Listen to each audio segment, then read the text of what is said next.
Hello, my name is HQ of HQ Reacts. Welcome to my channel. Please do me a favor. Hit the like button, share the stream, and click the notification button for new content.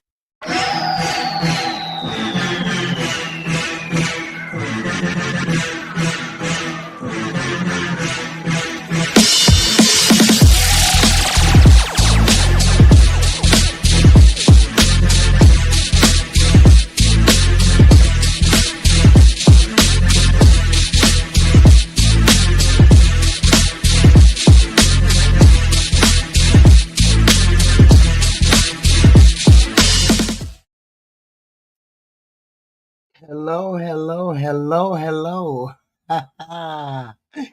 The world is being shown. It's only a matter of time before the truth reveals itself to many and all who want to see it. I was not really paying attention too much until the news. Till I woke up this morning and I said, really? Emails. No files yet, but emails, right? Emails that have revealed what people have been saying for months. Revealed all of the things that have been told to us that came true. But we believed it. We knew. We just needed the naysayers to get it. We have explained for months on end that most people who voted for that particular side of the aisle were voting for something they had no clue about. We said that. And we're gonna still have people who say, well, the alternative was better. No. Because the world, most of the world already knew. Rich people knew. Rich people had an idea that this is what was going on. We as Americans didn't know until we got into it. So, we're going to review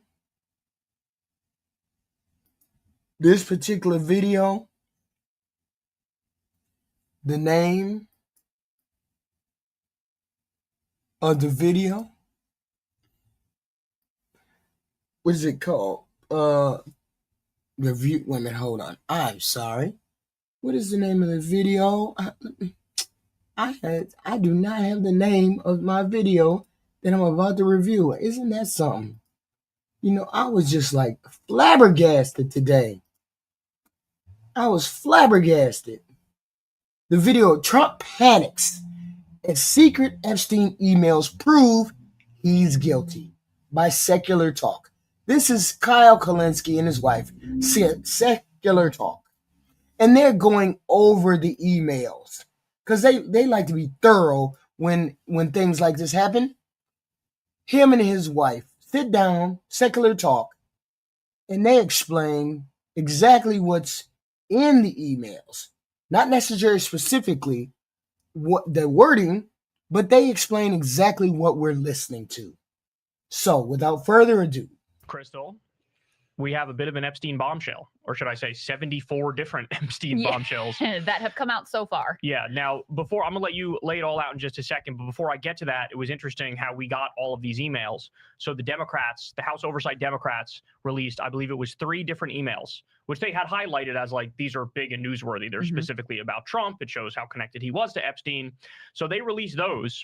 And then my understanding is Republicans took a look at that and they were like, okay, well, we're sort of pushed into a corner here and Trump's pushed into a corner here. What do we do in response? And they decided, flood the zone, release everything we got. So instead of releasing 3 emails, it's like 20,000 that they ended up releasing. Thinking it would sort of like, you know, there'd be too much. It'd be system overload. People can't really like pick out the things that are vital, that are important. turns out that was wrong. People were able to pick up the thing. In fact, it became like from 3 bombshells, it was kicked up to like 20 different bombshell stories that came out as a direct result of it. They also wanted to push back against this notion that one of the victims, Virginia Jeffrey, that they say she didn't make any direct allegations against Trump, but she's the victim that's listed in one of the emails where Trump in 2011 was at Epstein's house with this victim for hours. And so, that's released. Everybody goes, holy shit, Trump is like caught on videotape because Epstein had his whole house bugged, right? But then the Republicans released more to show the unredacted emails to show no, because that was Virginia Jeffrey, and she never made any allegations against Trump, so it's not true. She said that she never saw Trump do anything wrong. And so, yeah, but I mean, I appreciate that they released all of the emails because we've gotten so much more information. Yeah, release it all, go for it. And I think that they were hoping that because there are other, you got Larry Summers in here looking horrific. You got New York Times reporter who was caught. Oh my God, the New York Times reporter. Larry Summers was the Fed who does the interest rates. He used to be the Federal Reserve chairman. And that guy, this is interesting in and of itself. That guy had been fired from the Times for having an inappropriate relationship with Jeffrey Epstein. Right. And he's in these emails basically like tipping Epstein off to potential investigations coming for him from within the New York Times. And the other crazy thing about that is, some of these emails are directly about Trump between Epstein and this New York Times reporter. And it's like, okay, these were on New York Times. This was like his work email. These emails are on New York Times servers. How come this was never reported out previously? Crazy. I mean, it is crazy. So, but one more thing before you go on the Virginia. I'm sorry, let me correct that. He was U.S. Treasury Secretary. I'm sorry. Virginia piece. I think it's kind of crazy the interpretation that the Republicans are taking with this, because when I heard that, I thought for sure Trump is on videotape. For sure he was doing dirty things at Epstein's house because that's the only thing people do at Epstein's house. So all that, I think, guaranteed. And I just think Virginia was afraid to level allegations against Trump because Trump has a history of making threats to people who speak out against him. We saw it with Stormy Daniels. We saw it with Karen McDougal. We saw it and those were the ones he just had an affair with. Never mind the ones that he was like purchasing sex from the billionaire pedophile pimp, right? I mean, just look at how they're behaving, right? You've got total White House freak out. They took Lauren Boebert. So there were 4 Republicans who signed on to this discharge petition, which now has the requisite number of signatures now that Adelita Grijalva has been sworn in. Marjorie Taylor Greene, Thomas Massie, Lauren Boebert, and Nancy Mace. They knew they weren't going to be able to peel off Thomas Massie and Marjorie Taylor Greene. So I went after Nancy Mace and Lauren Boebert. Mace apparently just didn't answer her phone. Boebert, they brought into the White House, into the Situation Room, to put the full court press on her to try to get her to pull her name off of this discharge petition. I mean, total freak out from the White House about this. Does that seem to you like someone who is just innocent here and, wrong place, wrong time and has absolutely nothing to hide? Not to mention, we know the extraordinary perks that they're giving Ghislaine Maxwell down at her Club Fed prison where she's got Listen to this shit that they are giving to the convicted pedophile in prison. First of all, they let her go to a minimum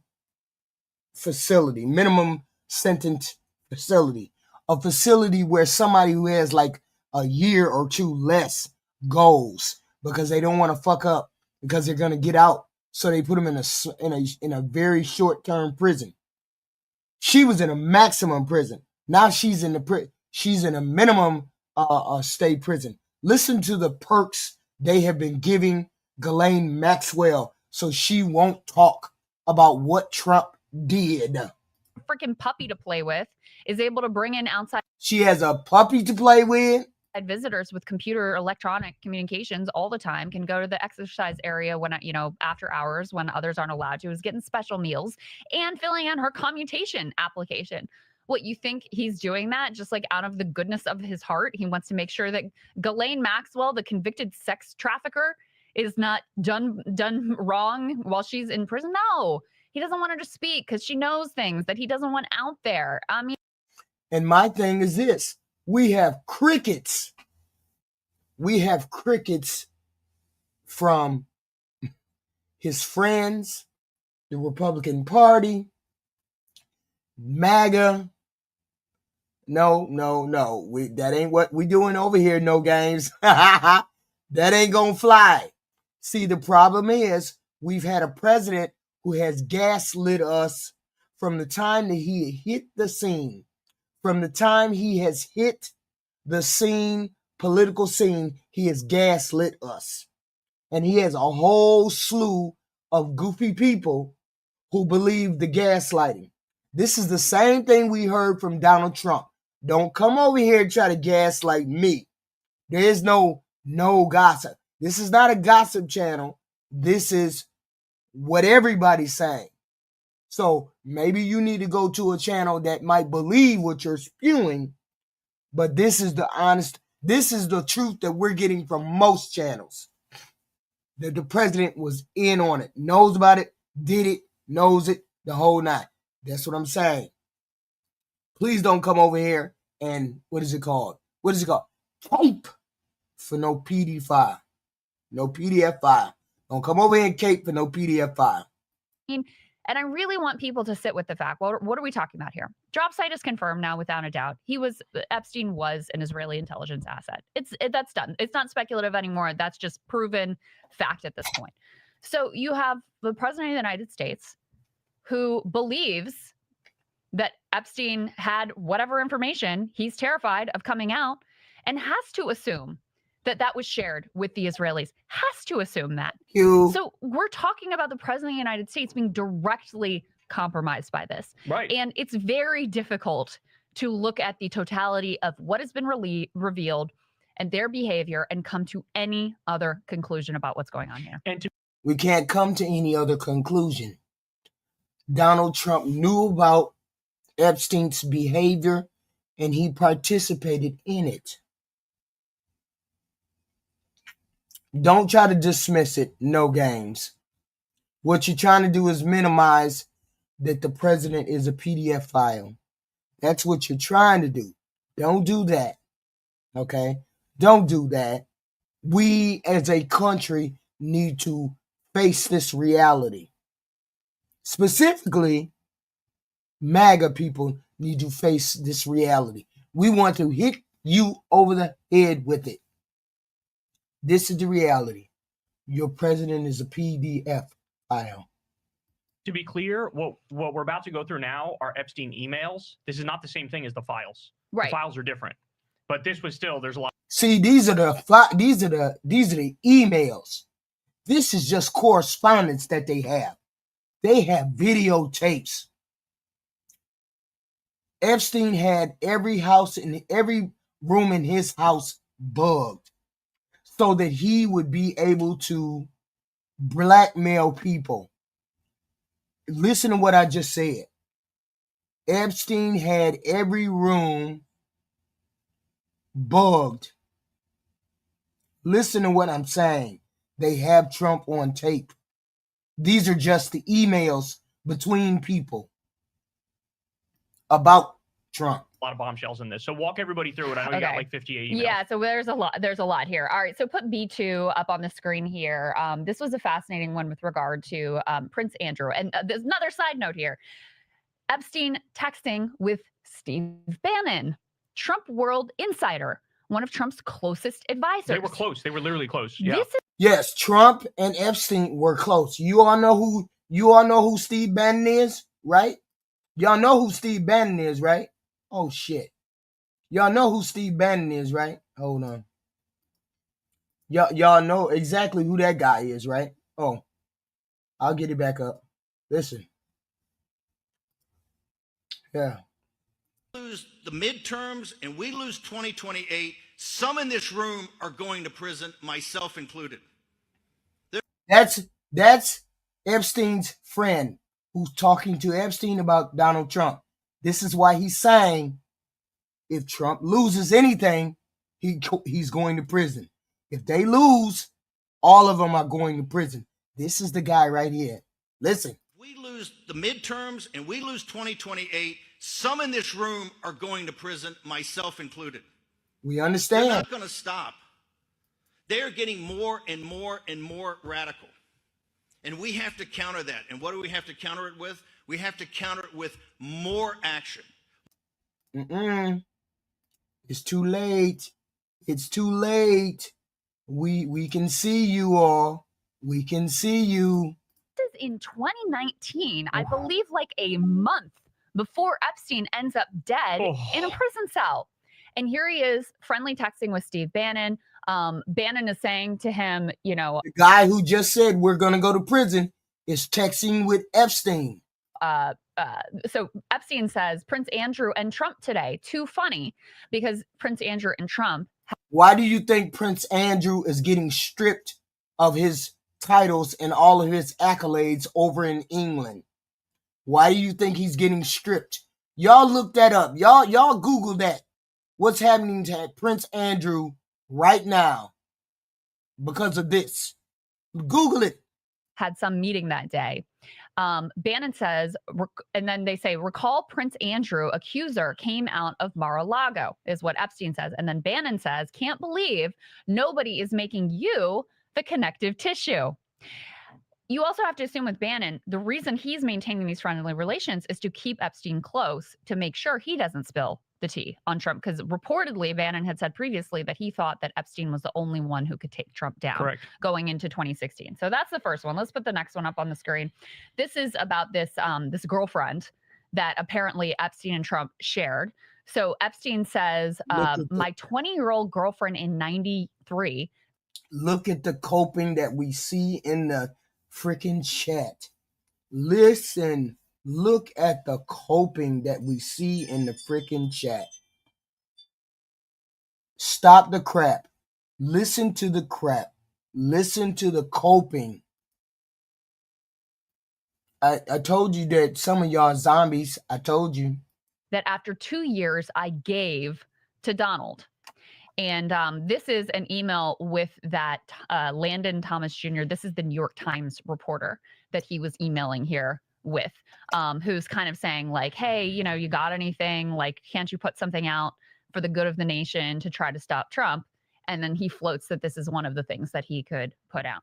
All right, let's put the next one here up on the screen. This one pertains to a lawsuit by Katie Johnson, who alleged that Trump, 13 years old, that Trump and Epstein raped her when she was 13 years old.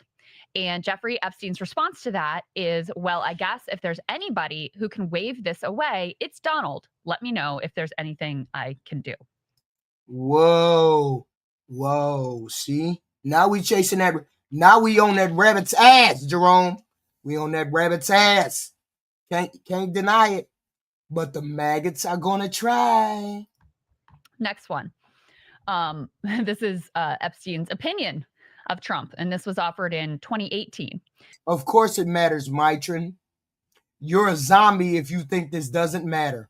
You're a zombie if you think our president being a PDF file and being compromised doesn't matter. You're a zombie if you think it doesn't matter. Don't worry about Democrats. Don't worry about Democrats, Siamese twin. Don't worry about Democrats, Siamese goofy zombie. Don't worry about Democrats. Stay right here with this.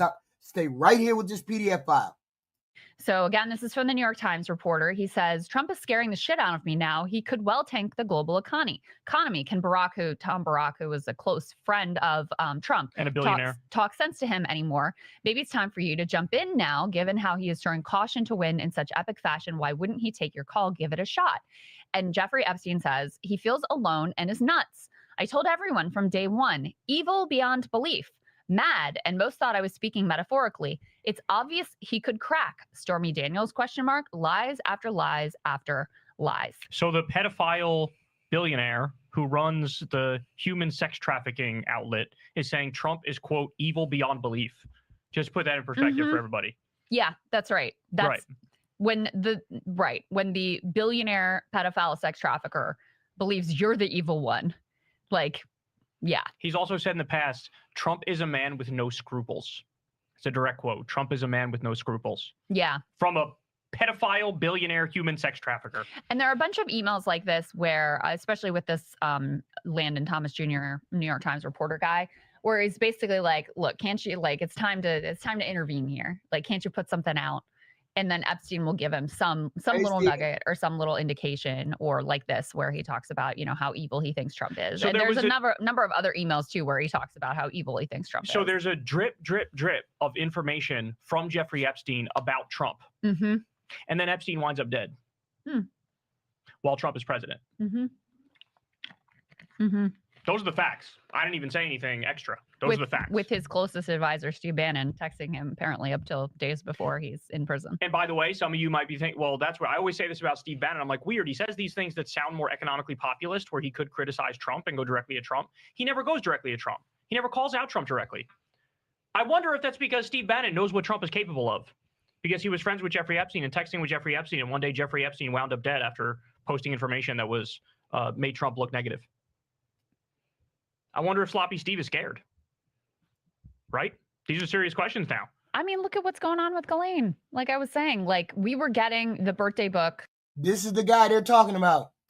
Scared to confront Trump. 2028, some in this room are going to prison, myself included. They're not.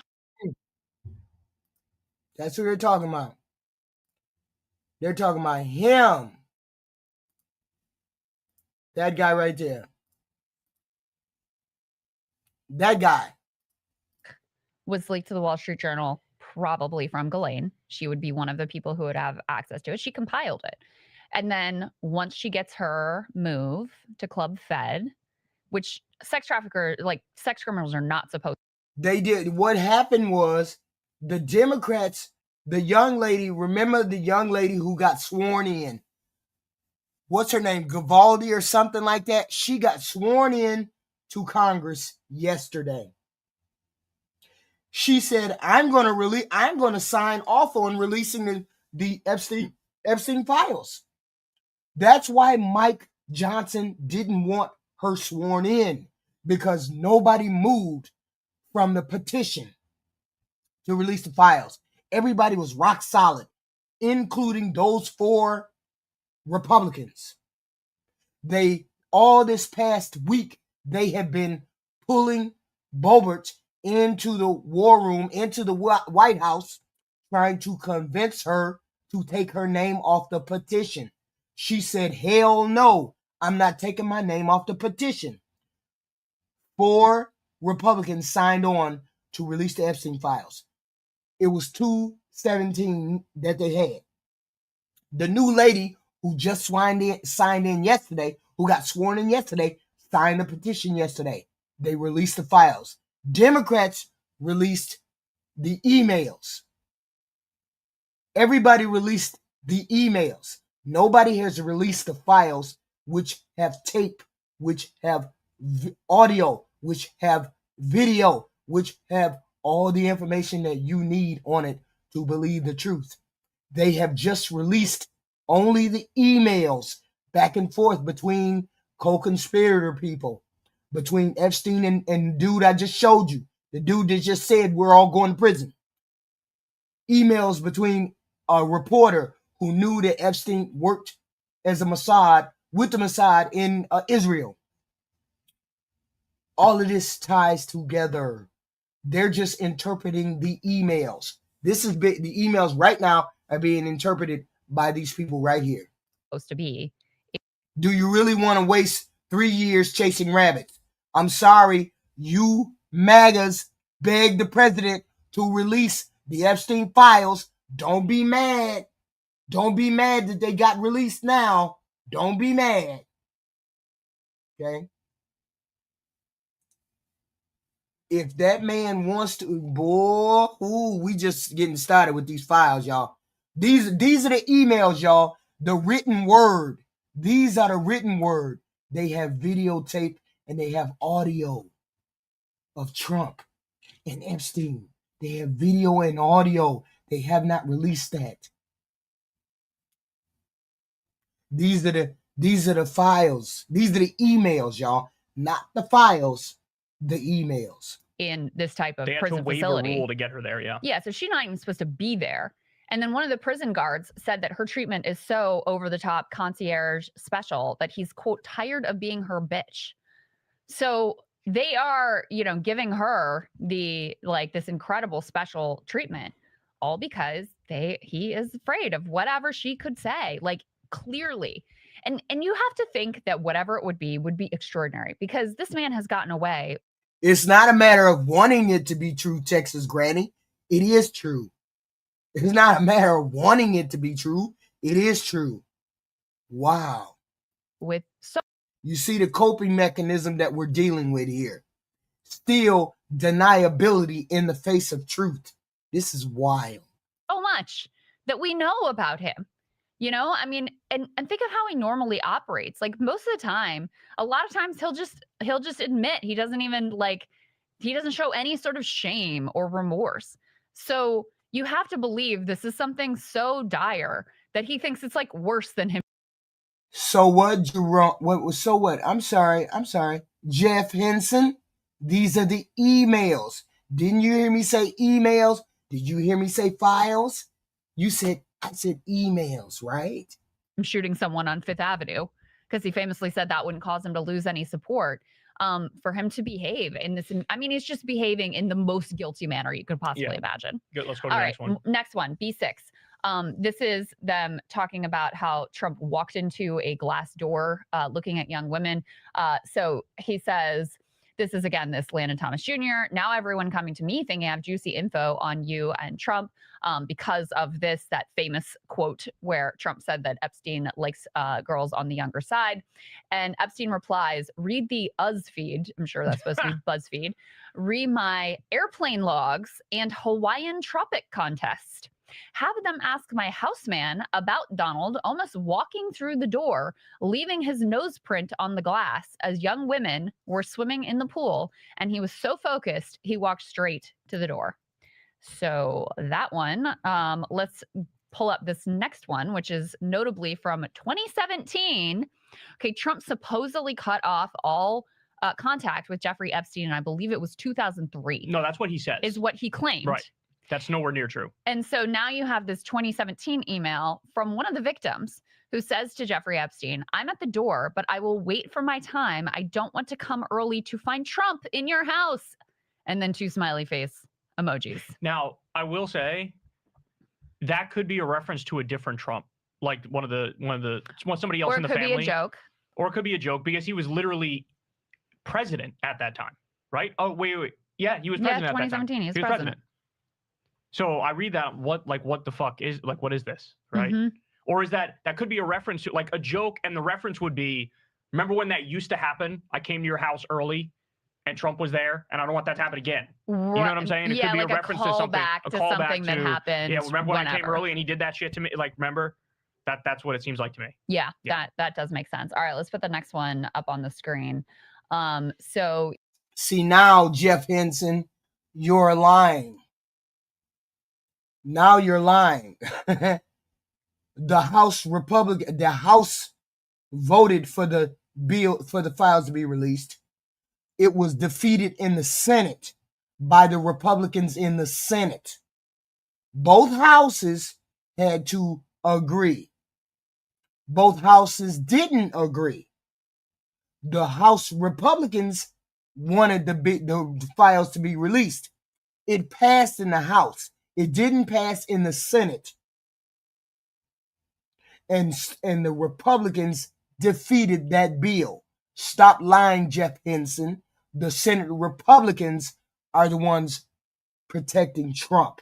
Stop it.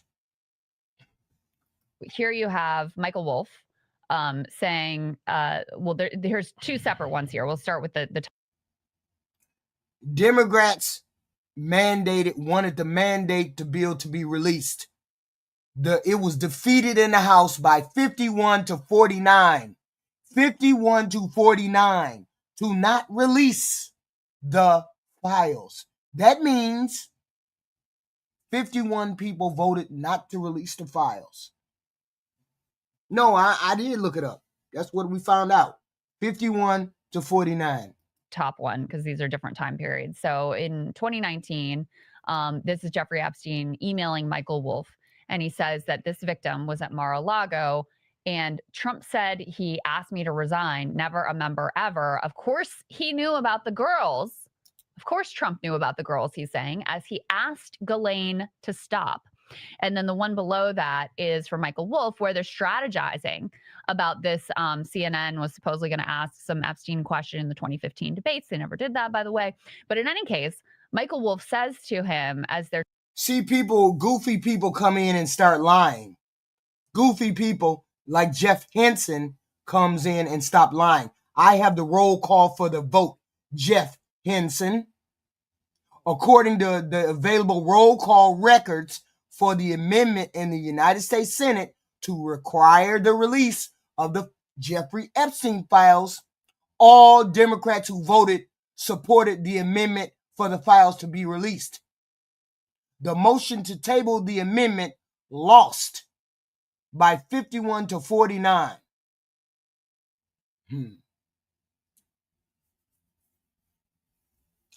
The opposition was composed of Republicans. No Democrat is identified as having voted against the amendment.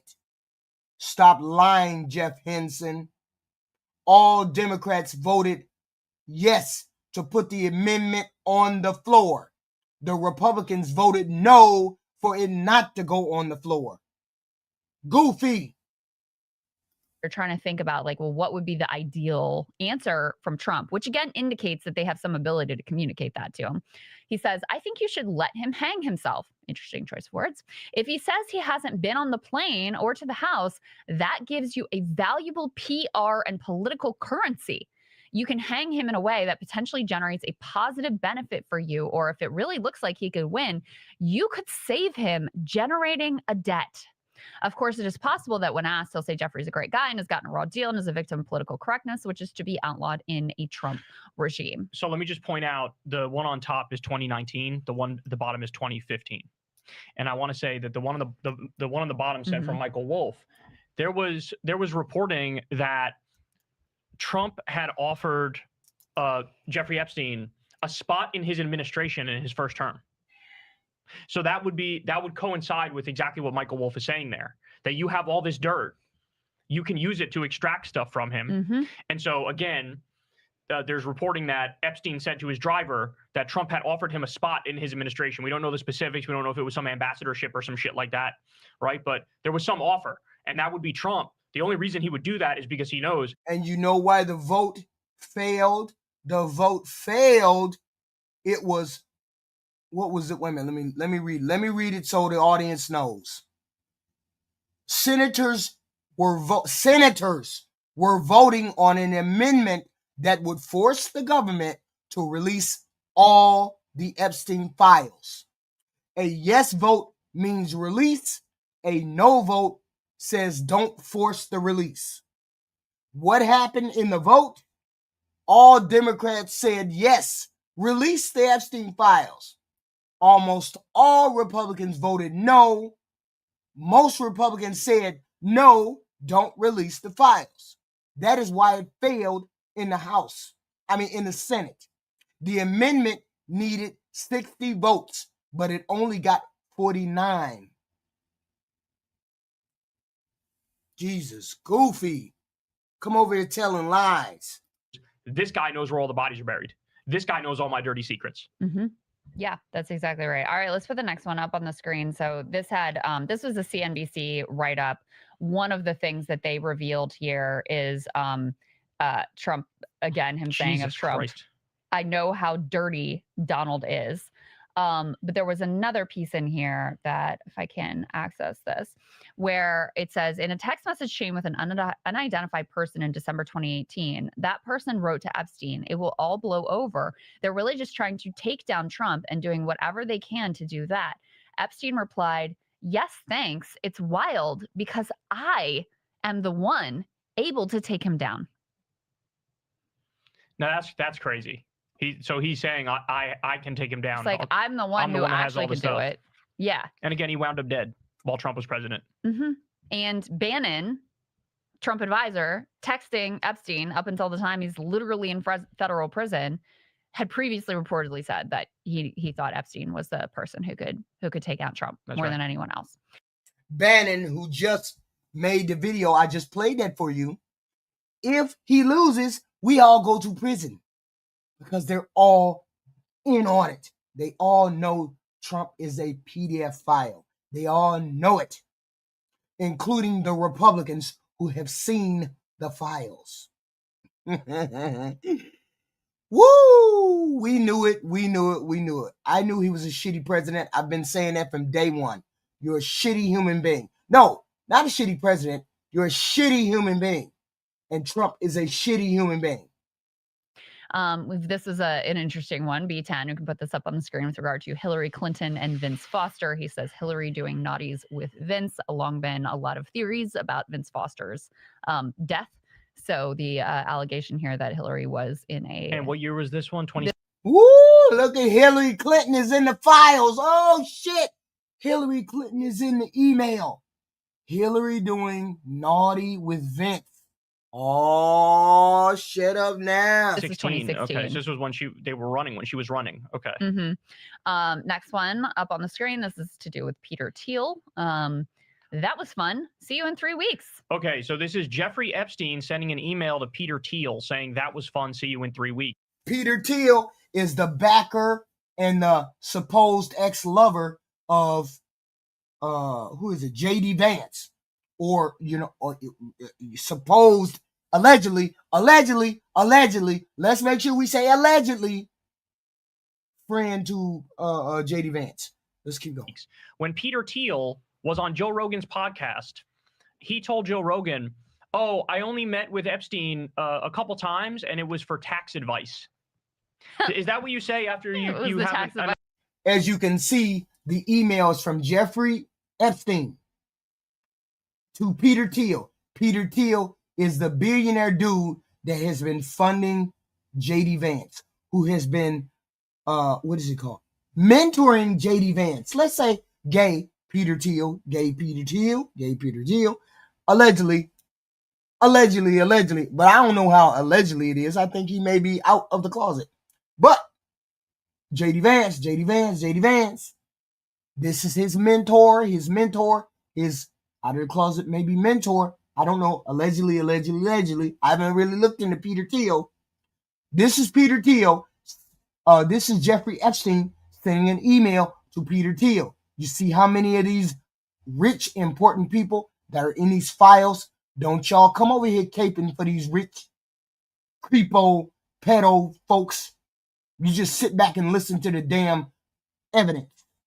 This is the email from Jeffrey Epstein to Peter Thiel, the friend of JD Vance. That was fun. What was fun? His tax advice? He's just been a tax advisor to Jeffrey Epstein? That was fun. See you in 3 weeks. What was fun? I think everything because I'm Goofy P. The Shakes. Shut your ass up. Sit back and listen. Fun. A nice tax advice session. That was fun. See you in 3 weeks. By the way, Joe, I hope you feel fucking ashamed of yourself, you bitch. I hope you feel fucking ashamed of yourself. How many billionaire scumbags, fucking billionaire pedophile scumbags are you going to have on your show and give them a hot stone massage? Hey, y'all. How many people got into your face when Charlie Kirk took a dirt nap and said, "Oh, you're taking Charlie Kirk out of context"? Now we got a goofy, dozy dreamer in the chat talking about there's no context to this email. Shut your goofy ass up. We don't need context. Just like we didn't need context when Charlie Kirk got given a dirt nap. We knew exactly what Charlie Kirk meant when he said the things that he meant. Just like we know exactly what's going on with these rich scumbag pedos. Shut your ass up. Stop caping for them. I mean, it's sick. It's sick. What are we on, like 7 billionaires? He has Elon Musk on once a month to butter him up. It's a sick joke. The guy cuts pediatric cancer research and Meals on Wheels, and Rogan's got no fucking questions about that. Insane. Have Peter Thiel on. Looks like he just ate fucking blood from a baby in a different room and came in and did the podcast, and you got nothing tough to say to him. Disgusting. Keep going. All right. Next one about pics of Trump and bikini girls. Only Dozy Dreamer would be over here talking about me using 3 brain cells. And that's all MAGA can use is the 3 brain cells. they have with all of the MAGA folks. All y'all got 3 brain cells amongst you. Because you're goofy over here trying to cape for rich pedo creepos. Shut your ass up. Epstein says, would you like photos of Donald and girls in bikinis in my kitchen? Wow. 2015, that is too. Yep. Holy shit. Yeah, this was again one of those where it was like, I think he may have been emailing with the New York Times reporter here who was trying to like press him like, hey, can you put some stuff out? Next one, B13. So Epstein is writing to the Duke. That would be Prince Andrew. Dude, I don't know what the fuck y'all keep telling me about the Democrats for.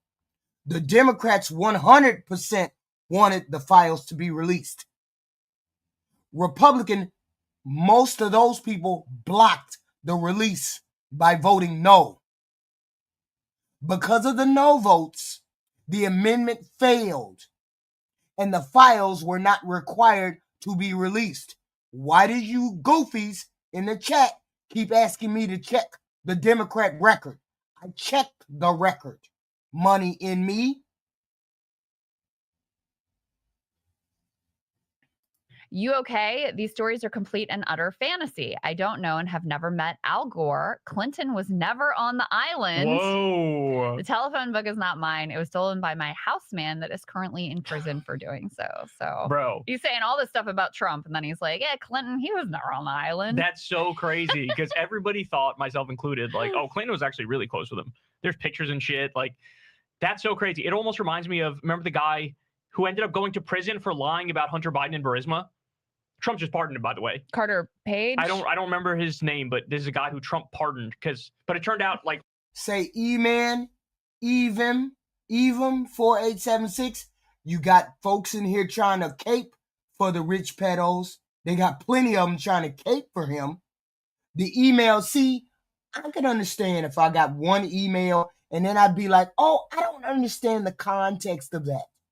But all of these emails, there's 70, 80, 90 emails that support this goofy shit that they were going and doing.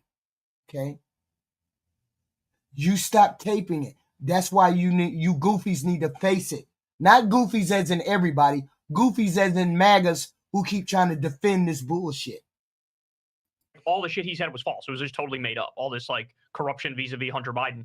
And I felt like an idiot. So I was like, we ain't talking about Biden. We talking about your pedophile president. Shut your ass up.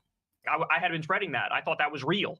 And I almost feel similar to this. Like I was convinced Bill Clinton was just as guilty as Donald Trump in his connection with Jeffrey Epstein. And you see that and you're like, Jesus, maybe not. But to be fair, that last thing he says, oh, that wasn't my book. That's not true. That definitely was his book. So it could be lying about all of it. Bill Clinton definitely could be on the line. Because Epstein has a picture of Clinton in his fucking living room. That's Clinton in a dress pointing it at the camera, or I guess whoever's painting, right? So that could be all lies, but you can continue. All right, next one is the well-regarded in DC Larry Summers, who's apparently, I mean, there are so many Larry Summers emails in here, and they are all uniformly just humiliating. Any case, Larry Summers is the U.S. Treasury Secretary. He was under who the hell? Who was he under? Shit, I ain't sure. Was he under Trump? Yeah, Trump's. Was he under Trump? I'm not sure. Writes to Jeffrey Epstein, how is life among the lucrative and louche, which I had to look up. It means like depraved, but in like a charming way, I think is sort of what it means. Anyway, Epstein writes back, anyone stand out, ? When we meet, I will endeavor to mesmerize you with stories of DC. So wild. Oh, what stories of DC? Interesting. Oh my God. Interesting. And that, again, that was 2017. So while Trump is in the White House, Epstein has mesmerizing stories of DC, apparently. Another one here, just with regard, this is a little bit inside baseball, but it matters because Alex Acosta is the one who shepherded through that sweetheart deal for Epstein, ends up as Trump's labor secretary. And this is just an indication that Epstein was really keeping track of what was going on with Acosta. He asked, who will represent him at the hearings. And this guy, Roy Black, says he'll be by himself, perhaps the Trump administration aide to assist and accompany him. And remember, we know that Epstein knew the inner workings of Trump's first administration. Right. Because that's on literal audio tape when he's talking to Michael Wolff and he's saying, this person hates this person pisses off Trump. So how does he know all that? How does he know all that? Because he's embedded, right? And it's because he's intelligence. Right. You can keep going. And then this is the last one I have. This is one Sauger flagged about just all of Epstein's sort of high-flying meetings. This is 2014. He had UN General Assembly meetings with Peter Thiel, Larry Summers, Bill Burns, who was CIA, Gordon Brown, British Prime Minister, Jagland, who was on the Nobel Committee, Mongolian leaders, UAE, Qatari leaders, Leon Black, and more. And then he says correspondences with then Obama's recently departed White House counsel. So this guy was super connected. Super connected. And this really comes out in the drop site report, where Correct. he's like, I mean, truly in a way that I didn't actually even think was possible. Yeah, it's more than I thought too. Influencing world events, like some genuine sort of puppet master, like, you know, hooking up the Israelis with La Cote d'Ivoire and making That's these Ivory deals Coast, with, right? yeah, Yeah. but making these deals with Mongolia and, you know, just really like playing the world like it's his chessboard. And you know, that's what you really see is all the proximity to wealth, money, power, influence. And it comes out in these emails, the way he uses this information that everybody at least thinks that he has on them as potential leverage against them. So, yeah. So he facilitated a deal to sell Israeli surveillance technology to the Ivory Coast. That's what DropSite reported on. Mm-hmm. If he's not working with the Israeli government, then how are you facilitating deals for the Israeli government? An Israeli absurd. spy stayed at his Upper East Side mansion. That's the next thing I was going to say. Weeks and weeks. For weeks on end. Also, he's very close with Ehud Barak, former Israeli prime minister. Yeah. He was caught wearing that, you know, IDF sweatshirt. Mm-hmm. He's Israeli intelligence. It really is that simple. Now, I have more. We don't have the emails for this one, but bear with me here because there's still plenty of stuff. First of all, I just want to reiterate, the email was from 2011. This one was from 2011. Quote, I want you to realize that the dog that hasn't barked is Trump. The victim spent hours at my house with him. He has never once been mentioned. Police chief, etc. I'm 75% there. So this is him saying in 2011, Trump spent hours with a victim at my house. Again, it was 2011. So he wasn't running for president. So there's no like, oh, we're going to plot to take him down or tell a lie or anything like that. So Trump at Epstein's house with a victim for hours. I wonder what they were doing. You know, maybe they were sharing gardening tips. Who knows? But he's on video. That's what I take from this. He's on video. He's blackmailed. And if he's blackmailed, it's easy to coerce him, extort him. The Israeli government can get whatever they want from him. And oh, would you look at that? He gave them everything they want. He let them fucking steal the Golan Heights. He moved the embassy to Jerusalem. He's letting them finish the genocide in Gaza. Our president is bought and sold. Bought and sold by the Israelis. Bought and sold. Because of this, they have him on tape. He's letting them take over the West Bank. Sorry, guys. Like it's all right in front of us. Like it's all very clearly right in front of us. All right, another one. Responding to a 2017 message that Trump was so gross, Jeffrey Epstein said Trump was worse in real life and up close. Hard to imagine. Ghislaine Maxwell also, I should point this out, she lied and said Trump never went to Epstein's house when that 2011 email proved Trump went to Epstein's house. And people have been saying this about her for a while, that she's a notorious liar. And of course, she's saying whatever Trump wants to hear to try to get favorable treatment. And like you said, you weren't joking. They literally gave her a puppy. She has a puppy in prison. Yeah. She has a puppy. She can use the gym whenever she wants. It's already like a minimum security prison where they fucking do hot yoga and shit like that. But she gets even extra preferential treatment.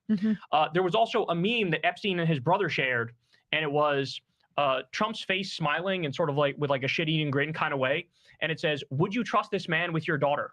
Oh. So Epstein was sharing that with his brother. That says a lot. Here's another email. This one is from 2017. Epstein, quote, I have met some very bad people, none as bad as Trump, not one decent cell in his body. That tracks. Now, there's this other email. Now, you interpreted this a little differently. I read over it a bunch of times. To me, I think it's saying what it's saying.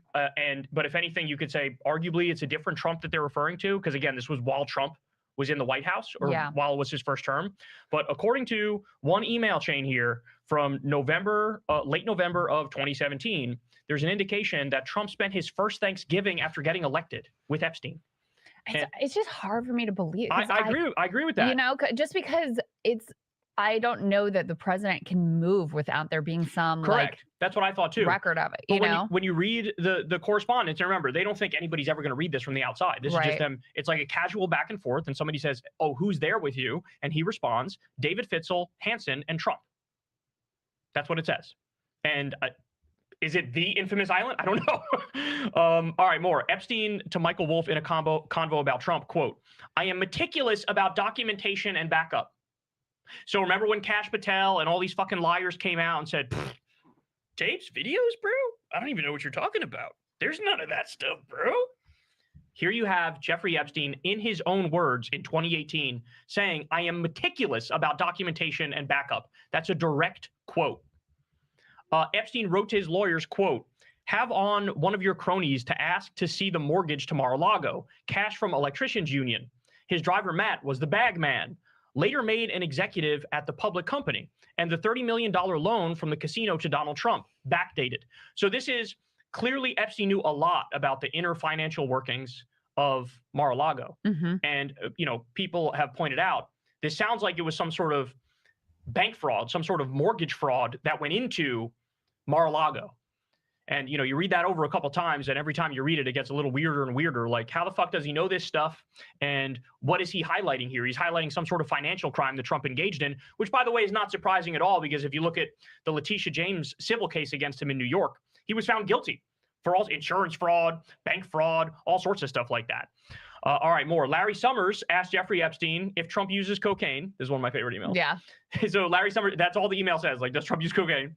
And Epstein responds by not answering. And he says, can I get a private Harvard tour for a Rothschild? It's just like, bro, the billionaire elite, like, pedophile club is real. Like, it's real. Like, this is it. We're looking at it. QAnon was directionally correct. They were just wrong to put Trump. I mean, obviously the details were wrong. Trump being the hero was the biggest problem, though. Correct. Yeah, they were right that there's like a billionaire pedophile cabal. Yeah. But they're all Republicans. Well, I guess Larry Summers not, but like it's MAGA. Like, it says all the people who and were pretending like they were against it. Your hero is the most implicated. He's the main character. He's the fucking main character. Epstein wrote on December 17, 2016 that he was in Palm Beach, quote, with all Trump people. December 17th, 2016. So that's kind of crazy. That's probably Bannon was there. He was close with Bannon. Way closer than anybody realized with Steve Bannon. Sloppy Steve was very close with Jeffrey Epstein. And by the way, he pretends like he's not. And we know he has hours and hours of footage of and interviews. He never fucking released it. He never released it. Yeah. Then, of course, you alluded to this. Bill Clinton, apparently, according to Epstein, wasn't on the island. Not sure if I believe that, but there's that. Epstein said in emails that he had been advising the Russian government on how to deal with Trump, one of several cases in which he wielded his connections to try to influence the course of foreign affairs. And this is a very strange back and forth. These emails are very, very bizarre. They took place in 2018, and they're talking about this guy Churkin, who was, I guess, a Russian ambassador. And he's going back and forth with like how to deal with Trump. And this one to me was particularly interesting because it's like, yes, Epstein worked with the Israeli government. I've always said he's Mossad, but it's also possible he was sort of like a freelance mercenary type intelligence person. Because that would explain how he became so he came from being a regular school teacher. He got released from his job as a school teacher because he was doing inappropriate things with students. He went from being an English teacher or some kind of teacher to wheeling and dealing amongst all of these rich and famous people, to owning 3 different properties around the country, Miami one included, and an island. This person went from a teacher to doing all of this. So he's on record as being in the pocket of Israelis, including President Trump being in the pocket of the Israelis, because they have tapes on Trump. They have the truth on Trump. So this is wild. This is wild. It's wild. This is nuts.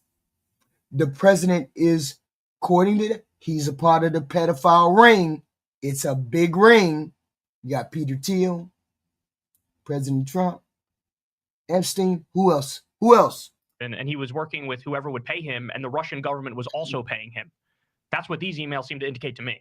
Well, I think what it looks like is, I mean, his whole thing was gathering information and gathering relationships, because he also used those relationships to protect himself and to keep the cone of silence. I mean, That was what came out in the bank records that were released in those emails. Was basically like these bankers would look, oh, well, Bill Gates still likes him, so it can't be that bad.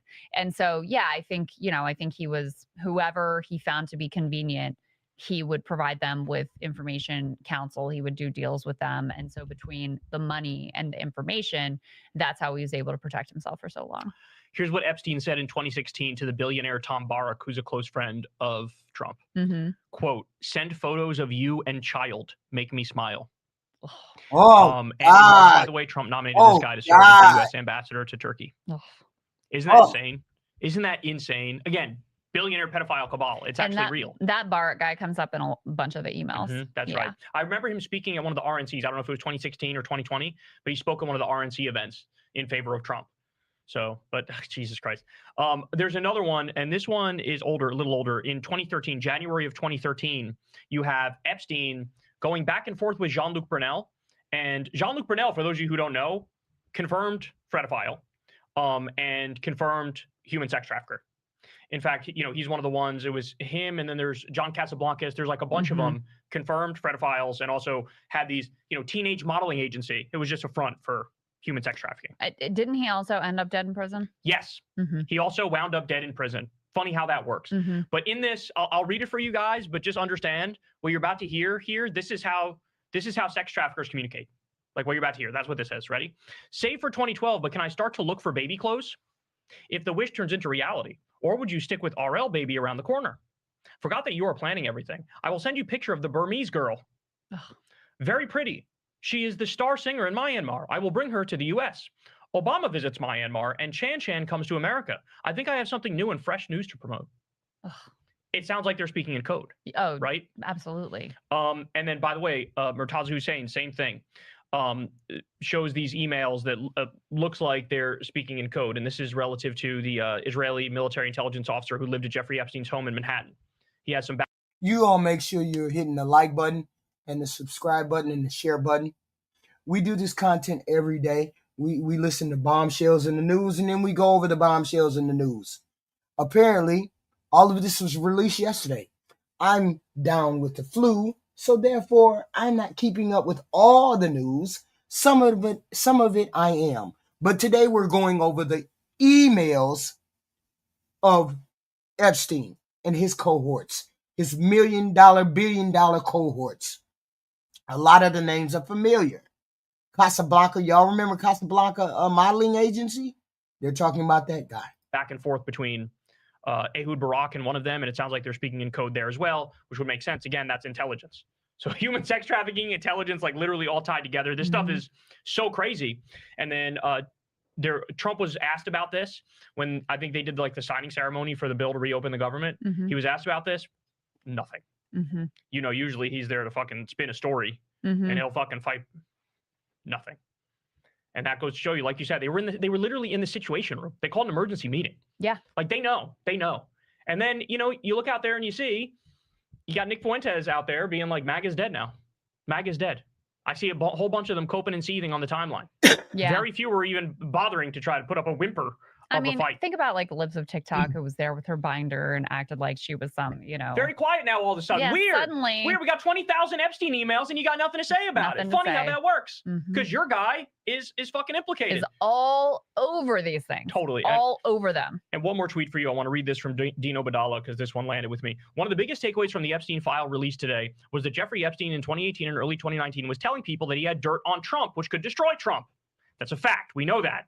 That is very likely why the Trump DOJ charged Jeffrey Epstein in July 2019, and then he died. The end. So I don't know about you, but I'm more convinced than ever as to what went down here. Me too. You know, it is like pound the gavel. It is again. Well, and think about too. Oh, the cameras happen to be out, and then Pam Bondi comes in. She says, "Oh, I have the Epstein files on my desk. We're gonna, I'm going through them. We're gonna release them." And then what is it, like a month and a half later? She's like, "Oh, nothing to see here. Case closed." And he definitely did kill himself. And here's some video, which by the way ends up being doctored. To prove it. So yet again, and we'll end on this note, but the most hardcore resistance liberal Trump derangement syndrome person you ever met in fucking 2017, 2018, they were fucking right. To be honest with you, though, they weren't really focused on this one. You think so? No, they were all Russiagate at that time. It was really the left that, to the extent that there was focus from the left that on Epstein, it was coming from lefties, not so much the libs. The libs are all about it now, But let's give our own camp some credit here, because they were, there were a lot of it was right wing coded because it was all about Clinton. And so a lot of the Epstein interest was like right wing coded. And so they stayed away from it until relatively recently. Yeah, I guess other than like I had quite a bit of interest in this, but I just feel like I didn't see many other lefties. I mean, I was covering it. Yeah, you saw me covering it for sure. Yeah. Yeah. And obviously I didn't give a shit if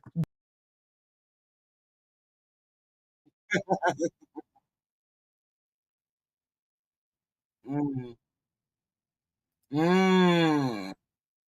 All right. Hold on.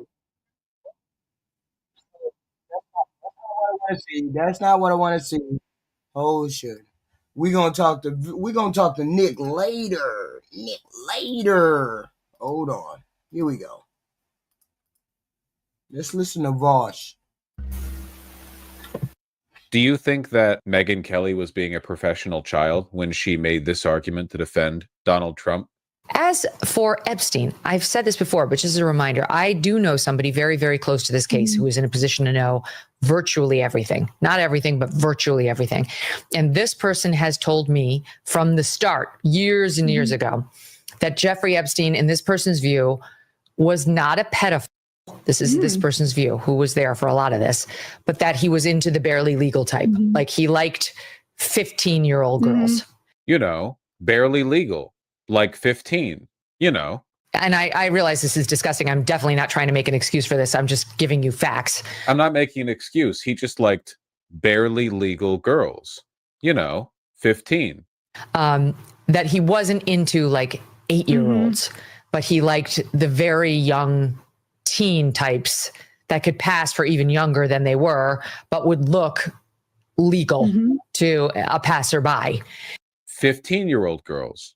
This is, that chart that said diversity of opinion is actually much greater on the right than it is on the left. This is the conversations they're having that we're missing out on, Maybe people would take the left more seriously politically and ideologically if we were willing to get into the trenches with these kinds of like free speech, free-for-alls, And that is what I believed, and that was what I reliably was told for many years. And it wasn't until we heard from Pam Bondi that they had tens of thousands of videos of alleged, forgive me, they used to call it kiddie porn. Now they call it child sexual abuse material. Why would you say that? Sorry, in my industry, we used to call it this. It was before woke. We all got, I didn't even want to say it. On his computer, that for the first time, I thought, oh, no, he was an actual pedophile. I mean, only a pedophile gets off on young children abuse videos. She's never clarified it. I don't know whether. As opposed to, the barely legal girls, 15. It's true. I have to be honest. I don't really trust Pam Bondi's word on the Epstein matters anymore. Yeah, so I don't know what's true about him, but we have yet to see anybody come forward and say, I was I was under 10. I was under. You see the coping that is going on. You see the excuses by this idiot, Megyn Kelly, about pedophiles. We know that he was in the files. All of you guys know that he was in the files. And they're trying to say, oh, it's 8. There's a difference between 15 and 8. Oh, there's a big difference between 15 and 8. 14 when I first came within his purview. No, they were all just, barely legal. It's you can say that's a distinction without a difference. No, it's not. I think there is a. We've touched on a very serious topic today. You're right.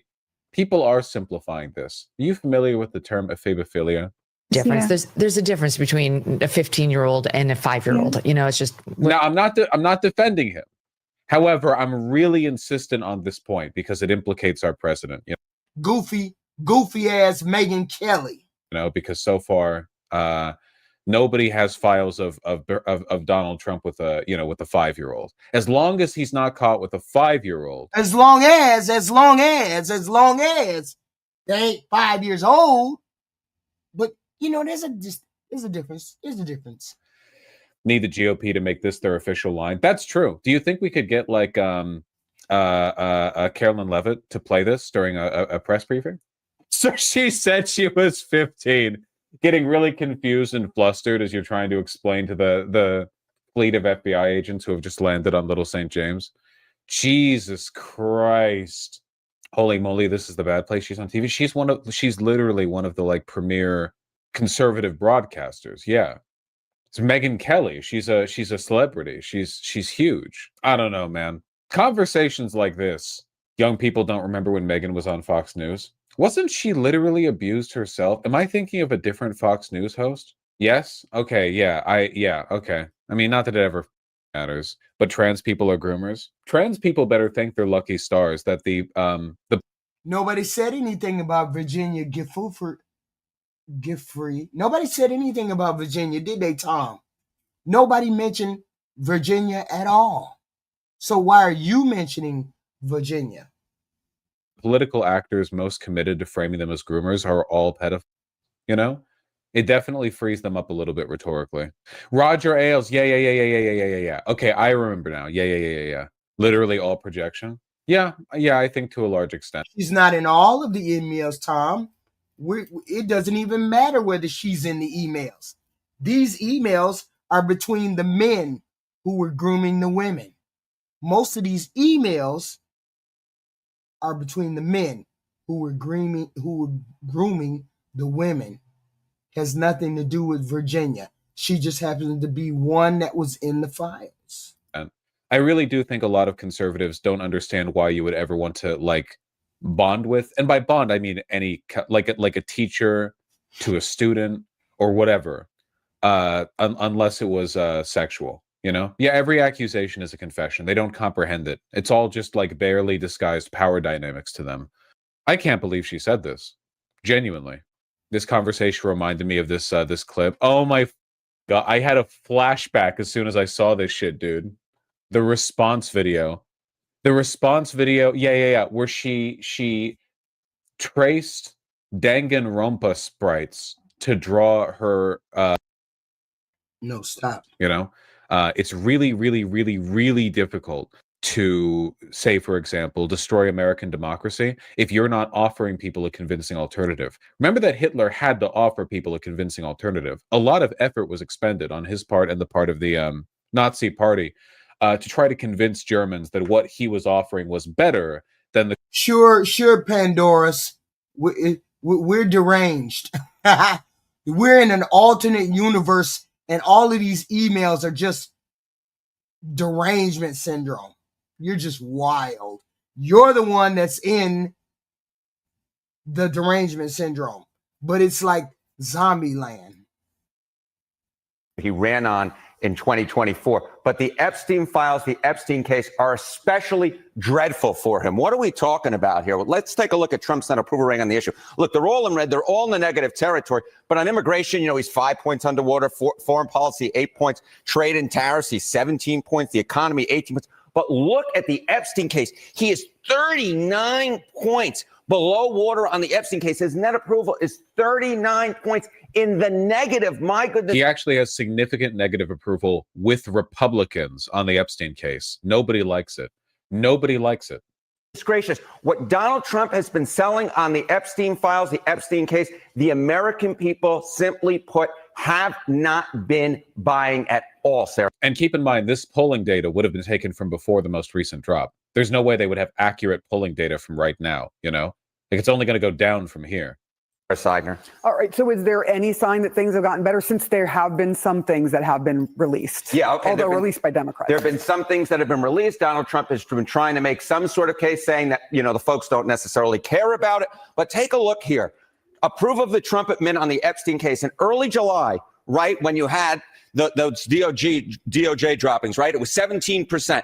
Look at where we were by late September, the latest poll I can find it. 20%. You know, we often talk about Donald Trump having this floor, right, of at about 40%. On this particular issue, he is less than half the level of the supposed floor. There's just nobody. There is just nobody in the electorate who is buying this. They do not like the way that the Trump administration has been handling this case one iota.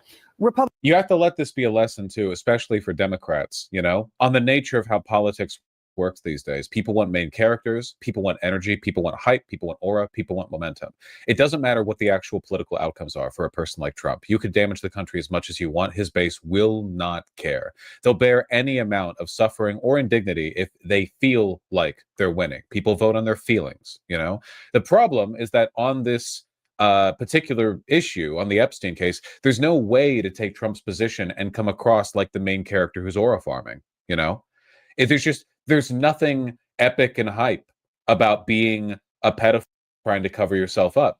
There's no way you can't even vice signal about it, because in this case, on every other issue, they'll vice signal, right? Kristi Noem will go out there and talk about how we're getting rid of 20 billion illegals or whatever. You can vice signal on a bunch of issues. Vice signaling on this one would be Donald Trump going up to the stage and saying, yeah, he likes touching little girls. And that's not, it would be an interesting play to follow through on that one. But he can't do it. He can't do it. So okay, but guys, you understand I'm not joking, right? That would be the equivalent. He vice signals on the economy. He vice signals on immigration. He vice signals on racism, on sexism. Every time an issue comes up, right? That's the bit from the administration. Yeah, you think we're bad, we're going to be twice as bad. You can't do it here. You can't do it here. So they've lost out on their one tool for like reframing, recontextualization. Oh, you thought a bad thing was bad? Actually, a bad thing is good because it's based. Can't do that here. Republicans have generally said they like what Donald Trump is doing, generally speaking. How do they feel about the Epstein case? Okay, so you see, approve of Trump on the Epstein case. This is overall, right? And you see 17%, you say 20%. That is way below the 40% floor that Donald Trump supposedly has. How does that possibly happen? It's because of Republicans, because look at this number. Okay, Republicans who approve of Trump's job as president, 87%. That is basically in line with the long-term average, 85, 90, 95%. But look at the Trump admin's job on the Epstein case. Just 45% of Republicans, less than half of Republicans are even buying what the administration is telling. And again, this is before. Except some of the goofies in the chat. Except some of the goofies in the chat who keep saying, we don't care about those files. We don't care whether our president is a pedo. We don't care. Don't focus on the Democrats. Focus on your pedophile president. Don't focus on the Democrats. Focus on your pedophile president. Focus on your pedophile president. Because that's what they're doing to cope. Oh, Bill Clinton was on the island. Yeah, but Bill Clinton ain't the president. Bill Clinton ain't the president who been trying to cover up the files. Focus on your pedophile president. Keep rest of people out your mouth. Focus on your pedophile president. Before the most recent email dropped, 20,000 emails plus the Epstein files release, so on and so forth. Look, we're not necessarily sure whether or not this case has moved the ball on Trump's overall approval rating yet, but I can tell you that the more... Wasn't this also incredibly obvious before all this? No, I'm sorry. It should have been, but no. A lot of people are just in a media bubble. They never see any of this, Also, people are willing to give a lot of credit, be very charitable to candidates that they like. If you're a dedicated diehard Fox News viewer, the only time you're hearing about the Epstein stuff is in the context of it being a hoax made up by blowhard Democrats. You're just not getting the opportunity to engage with this information at face value. But now it's being engaged with a lot more openly, a lot more aggressively. People are coming around to it. Has it been obvious this whole time? Yes. Will I ever forgive people who took this long to realize? No, you could have Googled it. But people are stupid, and we have to work with that. Yes, people are stupid, like people in the chat trying to bring up Biden, trying to bring up Clinton. Nope. Focus on your pedophile president. Shut your ass up about anybody else. Don't matter whether they had to file 4 years ago, 2 years ago, 3 years ago. Focus on what's in the damn files. The fact that your president is a pedophile. Focus on that. Yes. You voted for that mess. You voted for this president. You voted for a person that touches girls. Young girls. Make it make sense in your MAGA mind. this case is in the news, the worse it is for Donald Trump because Bosch, you're forgetting a majority of MAGA are racist pedos who don't give a shit about this, unfortunately. See, this is what I would call racist pedo. Ooh, whoa, whoa, what you say? Sort of like stupidity by cynicism. You know, you're stupidity by cynicism. Woo! Stupidity by cynicism. That's what he calls the MAGA retards. Desperate to get ahead of me on a cynical talking point, and in so doing, you have like erased nuance. You know, are a lot of people in the right racist pedophiles? Of course, but it doesn't change anything that I've said, and I've forgotten nothing. Don't condescend. No, a majority of Republicans are not like actual pedophiles. That would be ridiculous. And if that was the case, this country would have been over a long time ago. That's not. People are susceptible to a lot of social influences, and what people are and what people are willing to admit they are two very different things. But at the very least, within their heart of hearts, okay, to a lot of Republicans, pedophilia is something they still consider to be bad. simply put, it is his worst issue by far. We could be seeing a vote on this next week. This case is not going away anytime soon. Hell no, it ain't going away. What we got, he needs to be impeached. That's the minimum of what's going on. He needs to be impeached. But you got the Republicans blocking it. You got the Republicans blocking it. Like today, they're blocking it. But we know what the truth is. We know he likes to touch young girls. We know he needs to be impeached. And you still got the maggots. Zombies, I call them. Not MAGAs. Zombies. Caping for a pedophile. Wow. I hate pedophiles, Pat Yeager. Do you hate pedophiles? Do you hate Pat Yeager? Do you hate pedophiles? Or are you on here caping for a pedophile? Pat Yeager is caping for the pedophile. Caping for the pedophile. It is not going away anytime soon, and that is bad news politically for Donald John Trump. All right. Donald John Trump. I want to know how long the Dems and the committee had access to these emails, why they released now instead of 3 weeks ago. Because the House wasn't in session. They didn't have the ability to release this information. Un clan de pedófilos quiere acabar la democracia en Colombia. Duro, sí, pero ahí está la realidad. Y para que no salga la lista, entonces nos envían acorazados a matar pescadores de esta ciudad. Like what there is.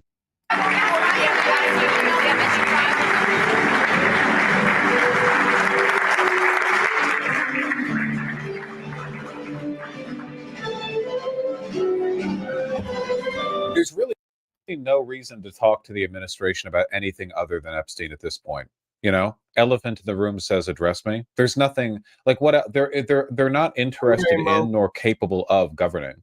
They don't believe in anything and they don't care about implementing anything. And there's no real like they don't. There's nothing else that you can really ask them.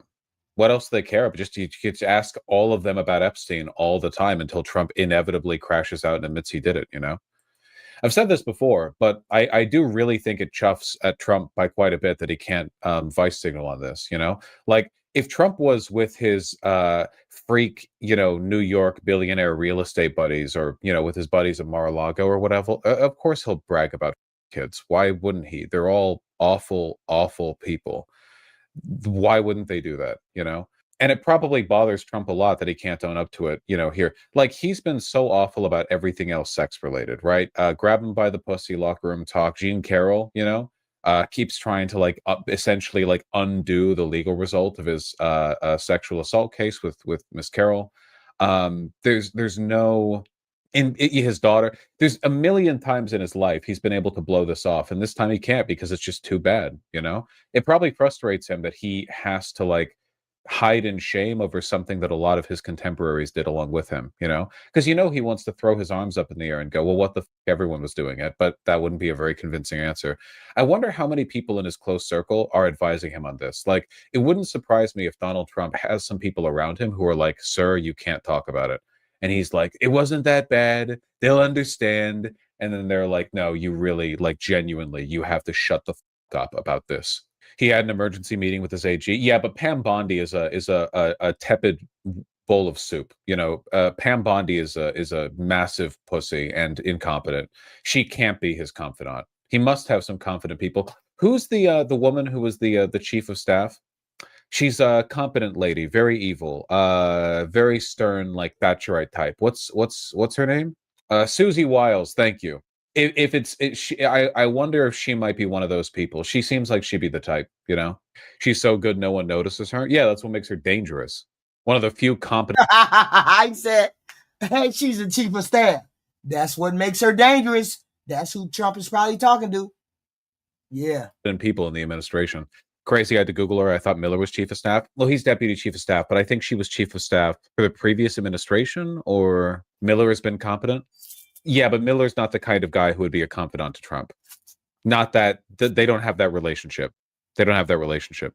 I don't think Trump's going to resign. I don't think it's insane, though, to draw attention to the fact that J.D. Vance has been weirdly quiet lately. If there's evidence 100% proving it, what happens? Nothing. This is all about PR. It's all a PR game, okay? It's all a PR game. But trust me, that matters. PR matters. Yes, it does. And everybody that knows Trump is going to try to play this shit off. Now, I got one last thing for you guys. One last thing for you until I take a break. Listen to why the people, the Republicans, won't go home. This is why they don't want to go home and talk to their constituents. This is why right here. The videos, and we've covered them on the show as they've come out, but there's been a whole bunch of town halls in Trump's second term, and it was Mike Johnson who told they crashing out Kenneth Cadwell. They crashing out hard. All the MAGA zombies are crashing out hard. They know it's the truth. They're crashing out hard. Okay, so this is Republicans trying to go home and float the big beautiful bill, and them crashing out, and Trump crashing out on the farmers. The farmers are snapping. Let's look. Old Republicans, yeah, I wouldn't do that. I wouldn't do that. I wouldn't go in front of rooms with the American people there, because they will absolutely rip you a new asshole. And he's right. And so, but he's trying to hide from accountability. That's what he's doing, and that's why he's telling them don't go in front of people, right? So anyway, we just had a new town hall that happened. A Representative Marionette Miller Meeks, Triple M, as I like to call her, she got booed when she was asked a question about tariffs and how it's affecting Iowa farmers. They are getting squeezed to no end, bro. They are getting cooked. And they are no longer accepting any bullshit dodges. They know it's the fault of the tariffs. And she's going to turn into Neo from the Matrix. Everybody knows it's the fault of the tariffs, except goofies that keep defending this president, because this president has the IQ of a crayon. Let's go. To try to avoid placing the blame where it belongs at Trump's feet. Watch this. A lot of them are the same, so I'm just trying to get through as many topics as we can today. Good job. Kevin from Davenport is talking about the tariffs, and he says it's killing us on the farm. The price of soy. And you're ill, Pat Yeager. You're ill. You all hit the like button and subscribe button. We have this content every day. I'll be back at 10 o'clock. After this session, we have to take a break. But please, let's listen to the farmers go the hell off on their Republicans. Soybeans is below production costs, and corn too. Why are we supporting Argentina? Listen. It says it's killing us on the farm. The price of soybeans is below production costs, and corn too. Why are we supporting Argentina?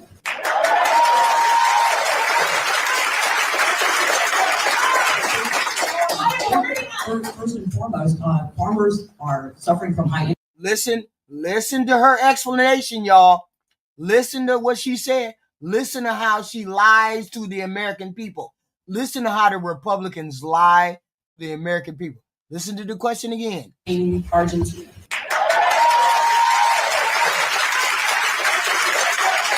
Listen to her. She said, you guys are supporting Argentina by giving Argentina that $40 billion. So this is the senator's explanation. First and foremost, farmers are suffering from high input costs, which occurred when we had record high inflation under the Biden administration.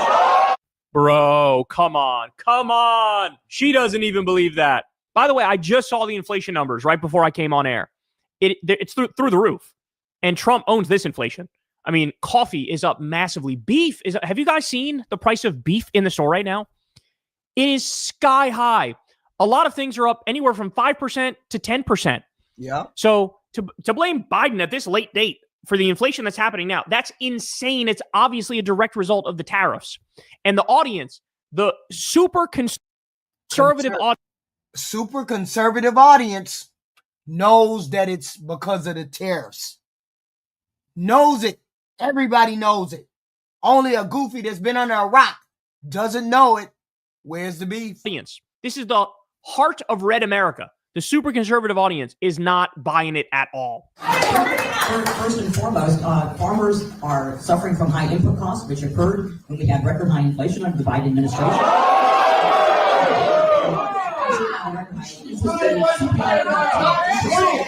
CPI went up to 9%. The farm economy has, I speak with farmers very routinely.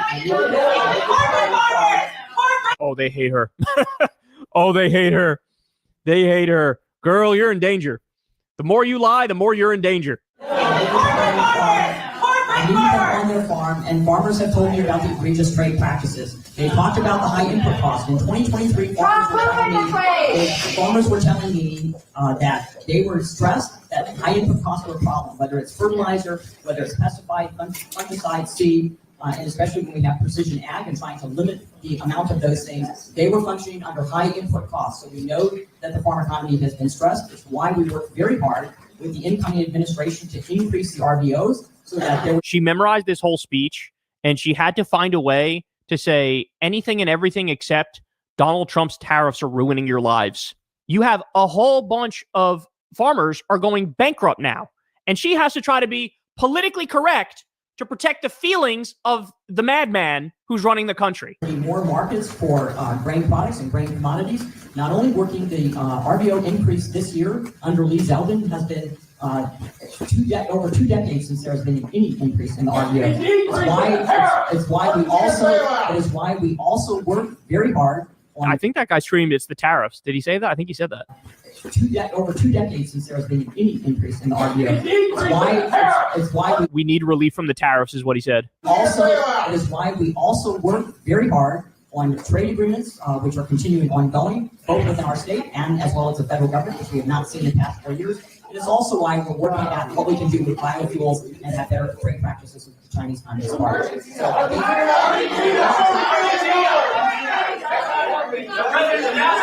cannot answer a question. Bro, Blue Iowa is happening. Blue Iowa is happening. Blue Iowa is happening. Blue Iowa is on the way. It's on the fucking way, bro. It's on the fucking way. I'm gonna look at it. Don't be just another brick in the wall. I'm gonna look at it tonight before 10 o'clock. Way. You hear this? You hear this, audience? They are not buying it. I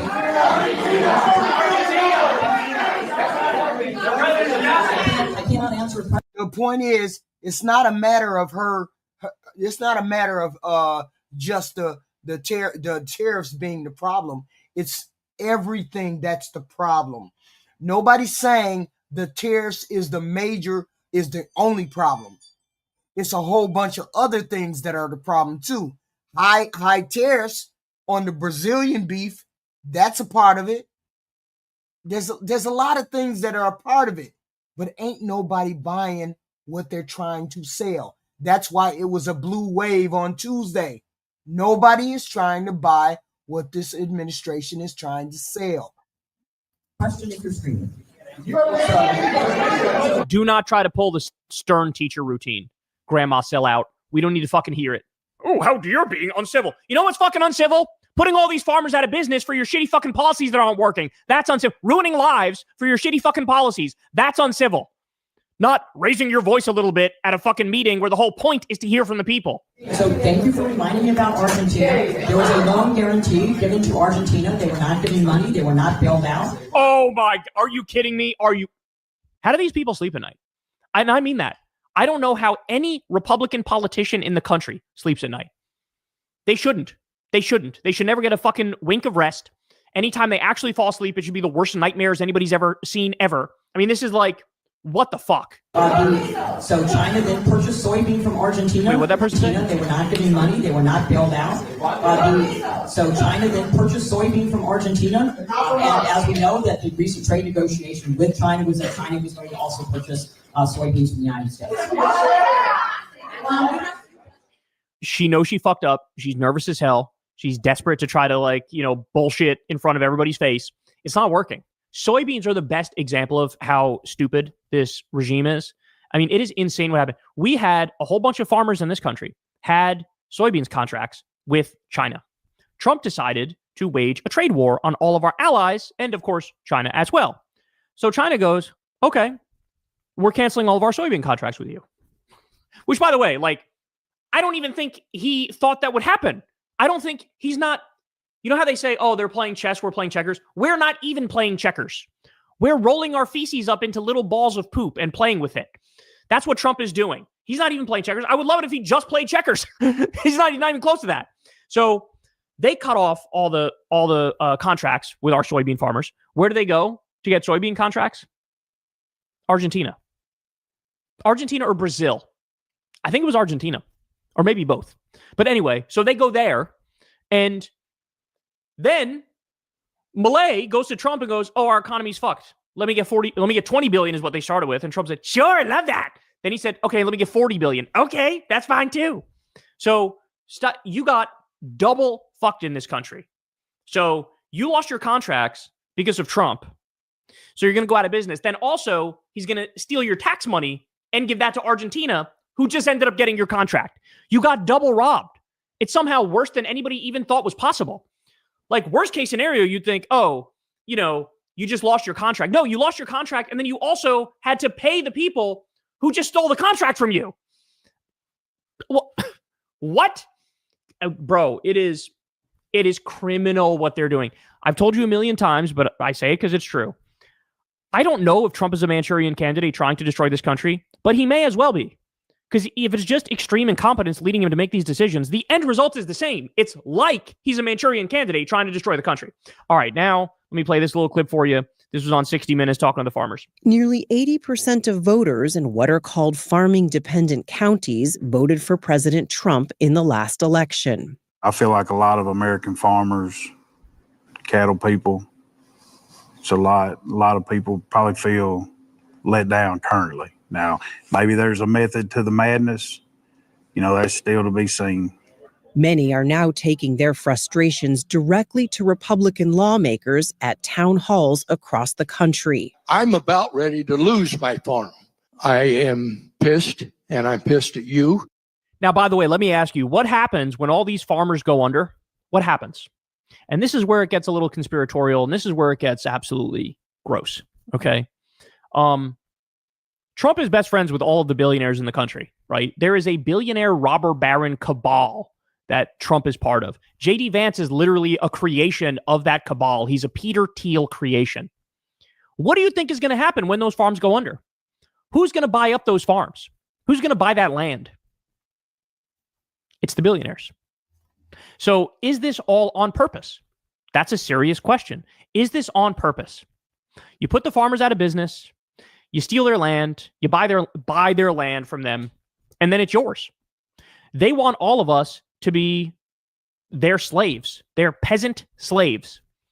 And what better way to do that than to manufacture a Great Depression and then have the top 0.01% buy up everything? And everybody is under the thumb of the billionaire robber baron cabal. It's one of the only ways you can explain what's happening outside of Trump being a Manchurian candidate or Trump being the single most incompetent person in human history. That, like, it's the only other way you can explain it. That it is nefarious, it is conspiratorial, and it's being done on purpose so that they can effectively steal this farmland from all these people and have it for themselves. And then when the economy eventually bounces back, they're there to reap the rewards and make all the profit. You know, we already have income and wealth inequality that's worse than at any time. It's worse than at any time in human history, actually. It's as bad as it's ever been, ever. It's worse than the Gilded Age. And so They're looking to stretch that out even more. As we've talked about, you have the bottom 80% of the country only has 7% of the wealth. They're looking to make that worse. The bottom 50% only has 2.6% of the wealth. They're looking to make that worse. They want it all. They want it all, and they want you to have nothing. And we're getting awfully close to the... Remember the thing they used to accuse? Oh, the liberals want you to own nothing. What was it? I forget the exact saying. It was like, you'll own nothing and be happy. I think that's what it was. And that's what they're doing. This is what Trump's whole like, oh, how about a 50-year mortgage? What? Are you kidding me? You want people to be in debt slavery forever? You want them to be Wall Street's bitch forever? You want a $500,000 house and have you end up paying $1.2 million in interest alone? And the answer is yes. The answer is yes. So what they're doing is evil, and it's very clear. And now finally the farmers are waking up. I mean, I want to say to them, like, what did you learn? What did you learn? It's not like these people weren't warned by myself and many others that, hey, for all her flaws, Kamala's way better. Things aren't going to, she's not going to cut pediatric cancer research and Meals on Wheels and murder random fishermen. Right? Like, and here we are. Here we are. Unfortunately, many of them voted the wrong way. And now they fucked around. They found out. They're learning the hard way. And this billionaire robber baron cabal looks like they're laying out their plan. And it's all going exactly how they want it. Hey, y'all, do me a favor and like. This is wild. It's wild. It's wild. I get it. Beef prices and all of that, we just had a perfect storm. It was just a perfect storm, right? Less cattle, higher cost to raise them. Demand for beef was high. Demand wasn't dropping. We all love to eat beef and steak and X, Y, and Z. And they couldn't deal with the tariffs. That is what threw farmers and shit down the rabbit hole. Okay? That's what threw them down the rabbit hole. So now this is where we at. This is where we at. We getting screwed. And we knew it was going to happen. That's why we told y'all not to vote for Donald Trump. Kamala might have been milkworm. She might have been milquetoast. She might have been goofy. She might not have been able to talk. She might not have been able to do anything. But did you ever imagine that we would be here in the middle of a farmer drought, in the middle of a president withholding food stamps from the poorest people in the country, in the middle of 50% tariffs on countries that ain't never did jack shit to us, at war in Venezuela, bombing Iran for Israel, and our president being in the files as a pedophile. Where the hell did we ever think that we would be here? You all hit the like and the subscribe and the share. This concludes our earlier show. I will be back at 10 o'clock to talk about the hemp. H-E-L, the hemp. I forgot. Shit, I can't say that. Anyway, we're getting destroyed by that too. Hit the like, share, and subscribe. This is HQ, and I'll be back. I appreciate all of y'all for coming to the earlier show. I appreciate all of y'all. Please show up at 10 o'clock. Please show up at 10 o'clock. I would love it. Love it. I appreciate all of you guys. I appreciate all of you guys. Yes, I do. Yes, I do. Yes, I do.